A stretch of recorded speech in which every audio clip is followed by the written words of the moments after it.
My name is Adrian Nathaniel, and I'm from Triple Impact Advisory. And over the last 7 years, I've helped hundreds of individuals and organizations not only get better returns with their money, but also achieve positive outcomes for the planet and people in need through ethical investing. And today I'm going to be sharing my insights the into the origin of ethical investing, where it all began, what the market drivers are behind ethical investing, and what the different types of ethical investing are. You may have come across different terms like SRI, ESG, SDG. So I'll be going into that as well. And also understanding what the metrics are behind ethical investing. And I'll go into that in more detail as well. And how you can actually identify what you are actually investing in as well. And also it's important to understand how you can diversify through different asset classes as well. So firstly, let's have a look at the history of ethical investing. Now, back in the 18th century, a Methodist preacher by the name of John Wesley not only inspired the Methodist movement of Christianity within the Church of England, but he also inspired people in this movement to think of themselves as trustees of God's money and to be mindful of how and where they use it. And also to pass it on to those in need. So they became one of the wealthiest Christian communities in England, actually. However, long before then, even in biblical times, ethical investing was actually mandated by the Jewish law. And the Sharia law of Muslims, which in addition to financial dictates, it also rules out investments in alcohol, pork, gambling, armaments, gold, and silver. In modern times, socially responsible investing started to ramp up in the 1960s and took a political position when Vietnam War protesters demanded that university endowment funds no longer invest in defense contractors. Ultimately, the principles of socially responsible investing came to represent a consistent investment philosophy that is allied with investors' concerns.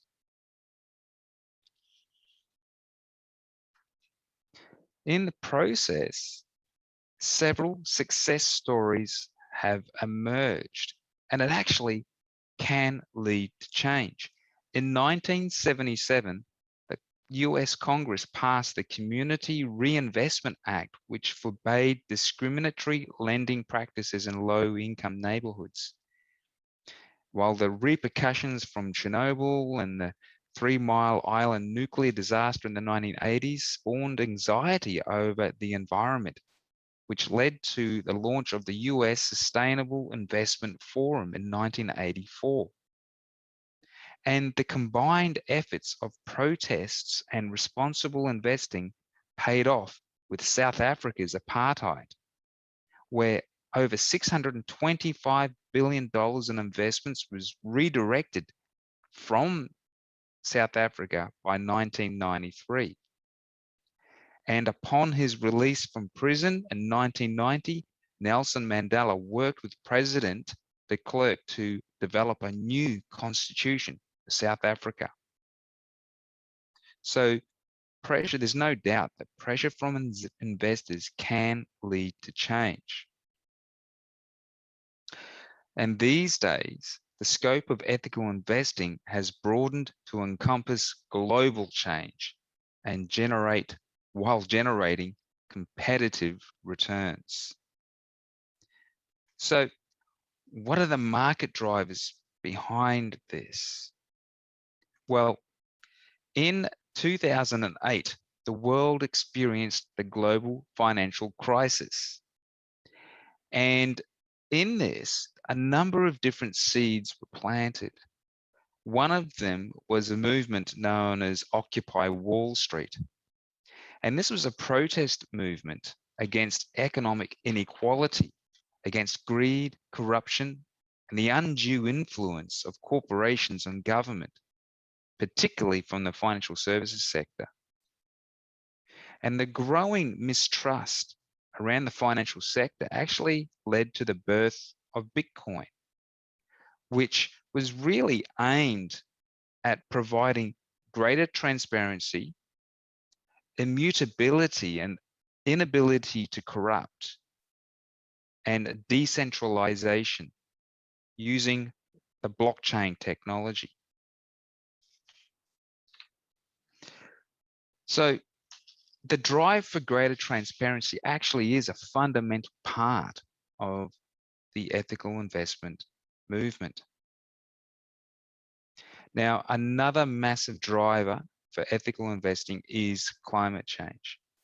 Regardless of whether it is man-made or not, global warming is happening, and it is instrumental in making us more aware of pollution and how we can try and reduce that. And so in 2016, over 190 leaders from around the world gathered in Paris to discuss the impacts of climate change and how we can try and keep temperature rise below 2 degrees. And from this, a number of these leaders committed to agreeing to an disagreement. And from there, we've seen a number of legislations around trying to reduce carbon emissions. And we all know where Australia sits around this at the moment. Unfortunately, we're lagging the rest of the world in this. But there's no doubt that this is definitely a market driver influencing financial markets and the way that companies are now operating as well. Big corporations around the world now are in the process of decarbonisation, reducing their carbon emissions. So another market driver that is driving growth in ethical investing is a concept known as megatrends.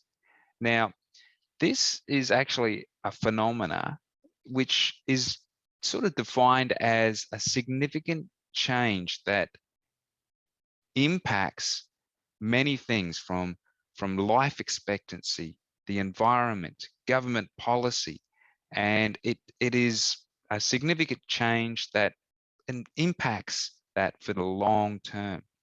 Now, the first great megatrend was the Industrial Revolution. And if you think of the products and services that supported the Industrial Revolution, it was oil and steel, okay? And if any, you may be familiar with the names of Carnegie and the Rockefeller. Well, they were, I guess, they owned large amounts of shares, and they were founders of companies that were around steel and oil. Now, they became one of the wealthiest men. In fact, there was a period of time where they were the wealthiest men in the world back in the early 20th century. Now, that is significantly changed now. There's no doubt that we have moved on from that early megatrend. In fact, in 1980s, a fellow by the name of John Nisbet wrote a book called Megatrends, and he looked at the megatrends at that point, and some of the main ones he pointed out were around the rise of the information age and the move from hierarchy to networking, and the shift of power from the west to the east. And since then, we've seen the rise of Google and also the rise of China. Now, also since then, there's been some more changes as well.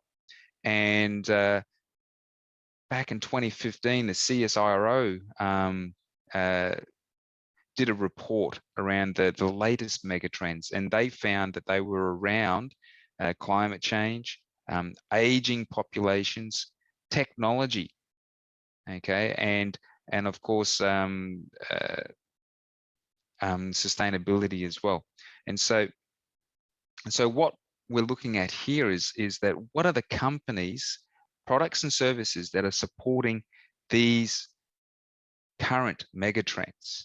And so, of course, anything to do with digital technologies, anything to do with technologies that are reducing carbon emissions, and anything that is supporting the health and well-being of our aging populations as well.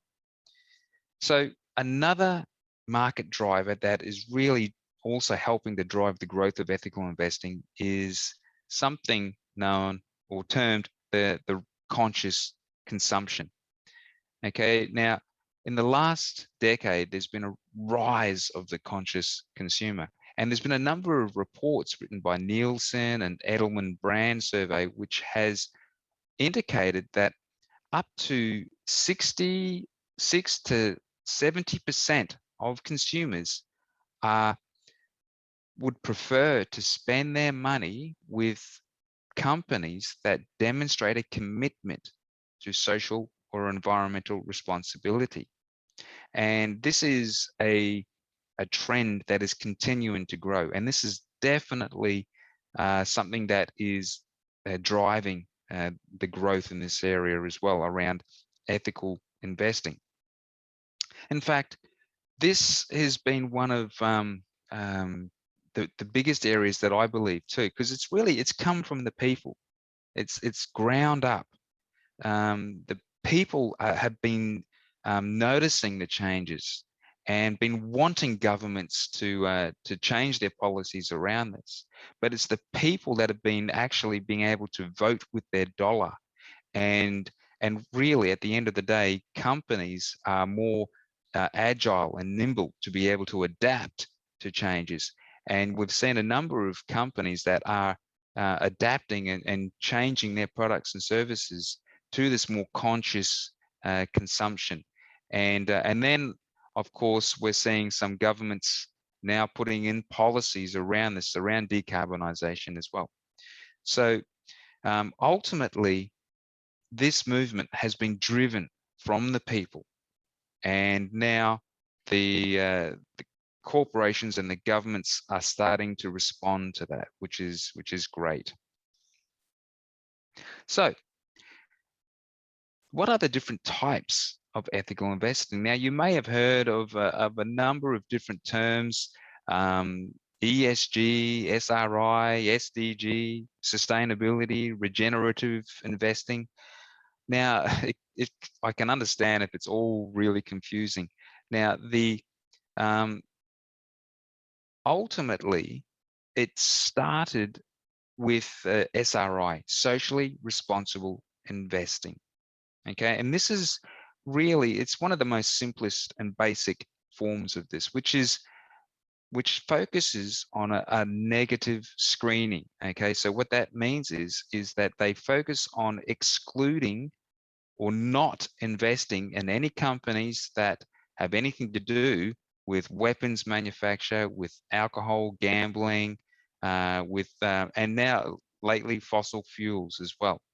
So that's what SRI is. It's mainly focusing on negative screening, and unfortunately, with a lot of these areas too, there's a lot of greenwashing going on. What that means is that if you actually look at the holdings of what these funds are actually investing in, the companies, you begin to question: are they really, ethically minded? So anyway, we're going to go into more about this as I go on.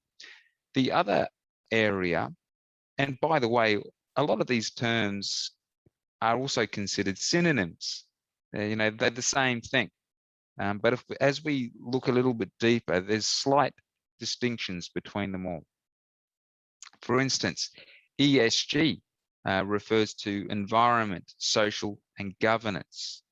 And what different research houses have done with this has they're giving, like Sustainalytics and Morningstar, they've giving a score to different companies and different portfolios and funds based on their environmental and their social and their governance performance. Okay, and it gives out a score.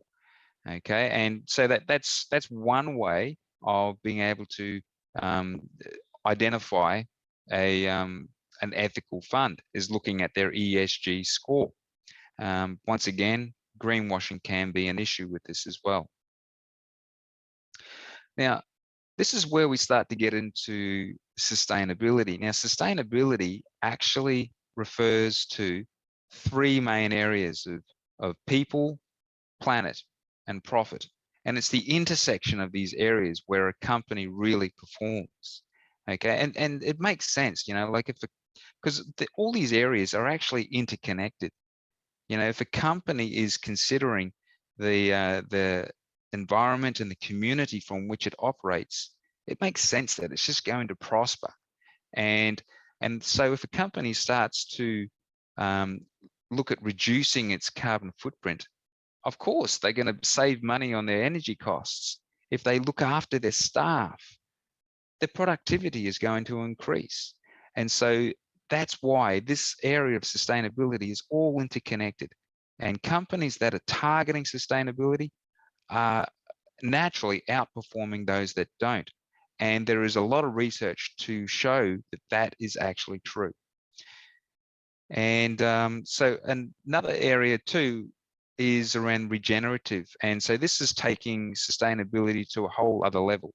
So it's really making sure that that there's a closed loop with the companies, that their waste is not just going to landfill, that they're actually creating like a circular economy that are self-sustaining in many ways. Now, another area is known as the SDGs, or the Sustainable Development Goals. Now, this is something that has been developed by the UN, where they are looking at a way of delivering realizable outcomes for people in need. And so what there are is 17, they developed 17 goals from no poverty, for quality education, to better health, to gender equality, to cleaner energies, to more sustainable communities, to life on land, life in water. These goals are a way. Actually, what we've found is that these sustainable development goals are a way that both the everyday person on the street can relate to and understand, as well as the corporates and governments can understand what the impact actually is. So, and I'll be explaining a little bit more about this too as we go on. So it's actually, I'll go into that a little bit more now. Okay, so the thing that is really starting to evolve in this area is actually understanding, looking under the hood and finding out what is actually going on with these investments and the companies that are in these different funds. Because as I said before, greenwashing has become a massive issue.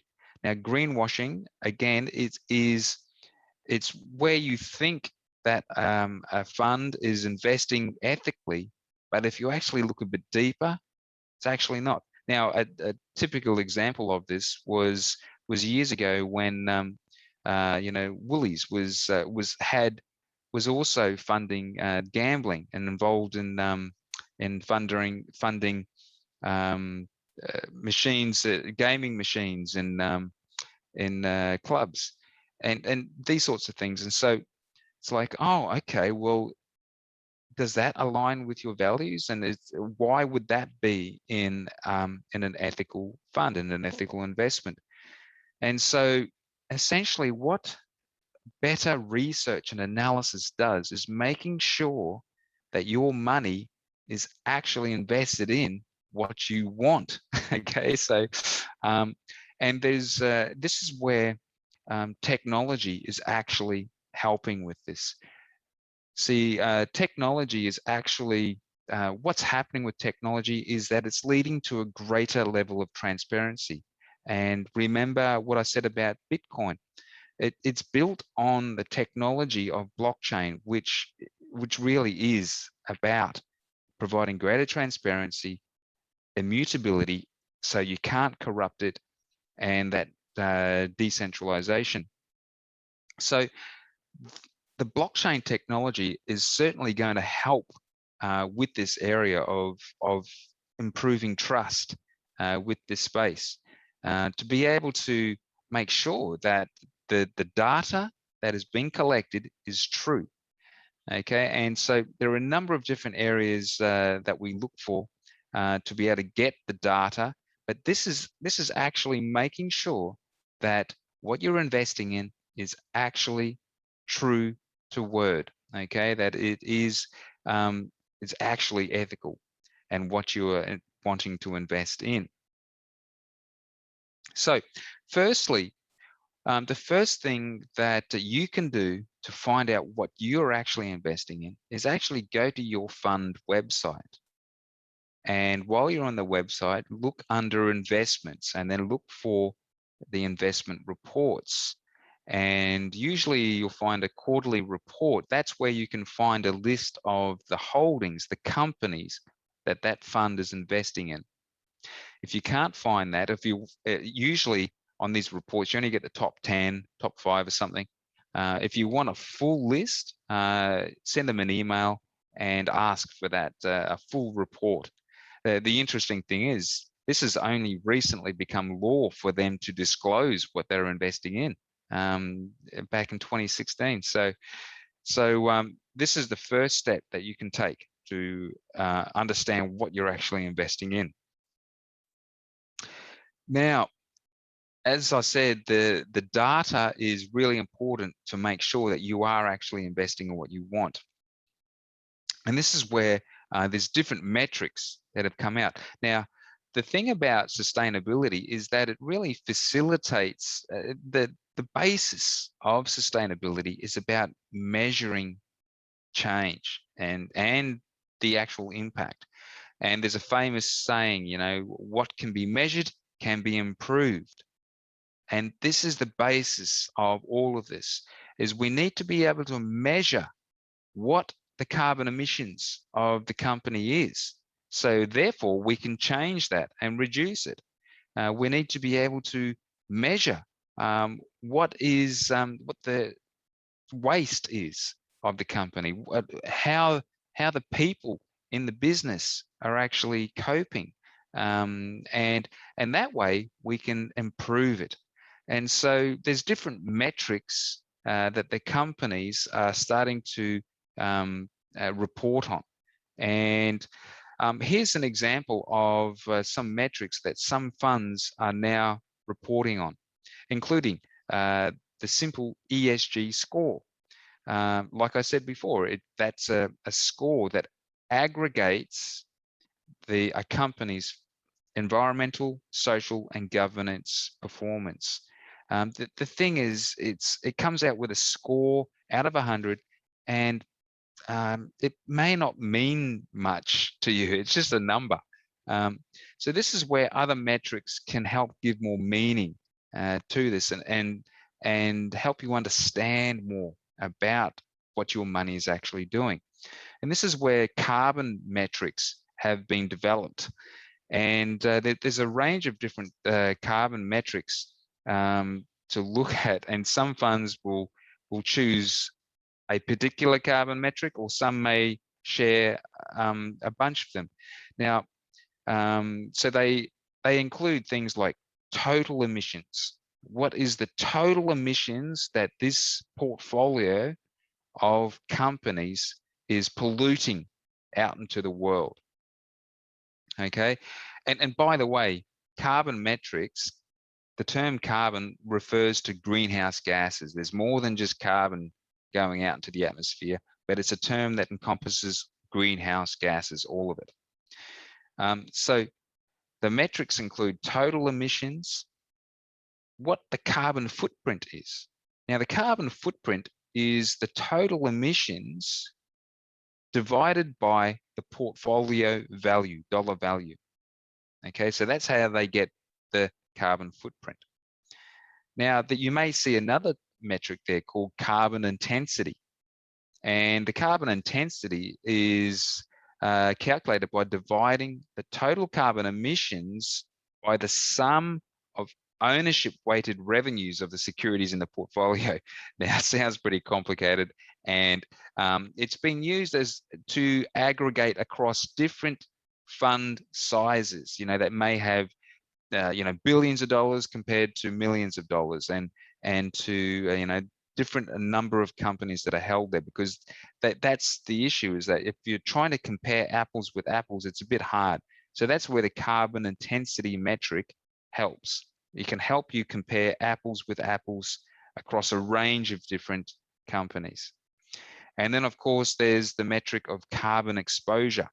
Okay, so this is this will give you an idea of how much exposure you have to fossil fuel industry.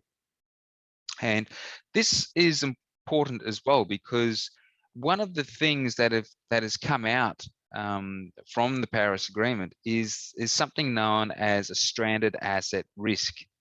Okay, so what that means is that if your portfolio is still invested in coal, okay, then there'll probably come a point in time where that asset will no longer be able to be used. And therefore, if you haven't got rid of it, if you haven't sold that asset, you won't be able to sell it. And so therefore, it will drag on the performance of your portfolio and severely undervalue your portfolio. So that's known as stranded asset risk.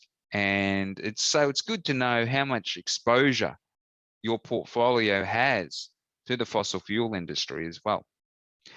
Okay, and another metric is SDGs, the Sustainable Development Goals, and your contribution to those. And so this, what this is it looks at the different companies in your portfolio and how much revenue is generated that can be related back to one of those goals. It could be for health and well-being.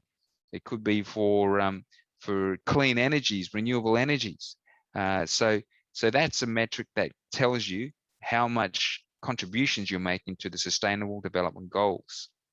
Now, the thing with that and with sustainability, there's an impact, actually.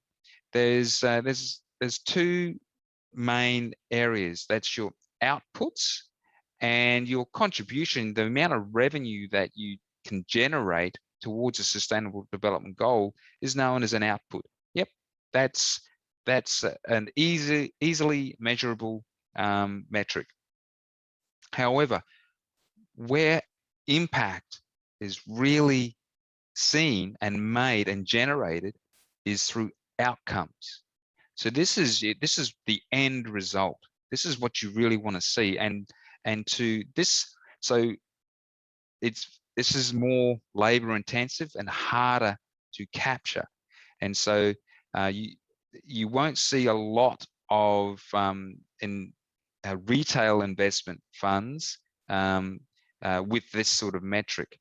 If it's a purely impact fund, investment fund, then you will definitely see outcomes metrics, because the first thing you need to have to get an outcome is a goal. What is the goal of this fund? What are they trying to achieve? It could be to get more people with a disability into housing. And so they then really clearly define, well, what is their goal, and how many people have they gotten into better accommodation. So one of the outcomes could be like, well, they've gotten 70% more people into disability housing in this year. And so that becomes a great metric that you can look for with that your money is doing great things, positive impact. Now, this is what's actually happening. There's an evolution in this ethical investing market where rather than just negative screening and not investing in fossil fuel industry, it's evolving to turn into something where they're looking for companies that are actually making a positive impact to the environment and to people in need. And this is where the rise of impact investing is happening. And this is one of the metrics that is really important, is looking at what outcomes are they achieving. And then with carbon offsets, this is another area that we're seeing it's evolving into. Rather than just reducing your carbon emissions, okay, it's about, well, let's take more pollution out of the atmosphere than is currently being emitted. And that's what carbon offsets do. And that turns your portfolio into a climate positive portfolio then. Okay, so the thing you have to be aware of though is that this is a rapidly evolving industry too. There's been a lot of issues with carbon offsets being true as well. There's been a few scams with carbon offsets. So this is where blockchain is important as well. It's to be able to verify that that your money is actually being spent towards planting trees or towards carbon sequestration. So that's what carbon offsets are. Different things like planting trees, carbon sequestration, soil carbon, could be blue carbon as well, related to oceans and kelp. So this is an important part of investing now as well. Is your portfolio taking more pollution out of the atmosphere than what has been emitted? Now, a simple way of understanding what is a good ethical fund is to go to the Ethical Advisors Co-op, of which I'm a member, and you can have a look at their LEAF rating system. Now, this is just a simple, basic way of what we've done is a bunch of advisors. We've just given it a subjective rating. We look at a different fund, we go and we give it a number of LEAFs of how we think that portfolio is regarding to a number of different areas regarding environment, etc. And so this is more of a subjective rating. It's based on our opinion of the fund. But this certainly helps you to get an idea of which funds, it helps you to sift through all the funds out there. In fact, in the last few years, because of the demand of ethical investing, the number of ethical funds has just gone through the roof. It's there's over 200 different funds out there now. So to help you to be able to sift through all these different funds and identify the best one for you, this is a great place to start. Where advisors that are familiar with the different funds and they've given it a certain rating. Now, if you've got any further questions about this, please feel free to get in touch with me. My email is adrian@tripleimpact.com.au, and then I'm certainly happy to help you to understand more about this.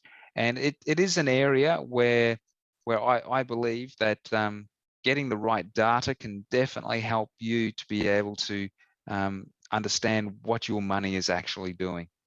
And there is definitely an evolution happening in this space of money. And it's where I often say we are living in evolutionary times where our relationship to ourselves, to governments, corporations, and money has been redefined, reconfigured. And so during this time here, everything that we thought was true is changing.